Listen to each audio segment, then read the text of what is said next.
Hey, I'm Sarah, and I was just sent this meat tenderizer.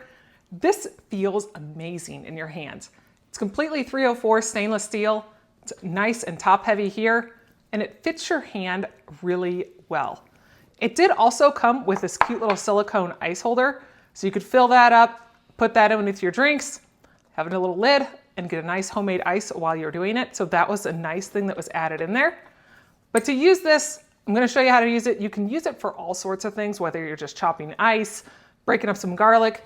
But if you're taking out just a piece of meat, it's got these nice ridges on here that you just have to lightly hammer, and that will help it tenderize and break down all the proteins on it. Or you can use it on this other side to help flatten it out and even it out for cooking. So that way it will cook more even. So this is a nice tenderizer. Like I said, it feels great on your hands, and you really don't have to hit that hard to be able to get it all nice and even, and then level it out if you want to. So this is a great tenderizer to use for any meat.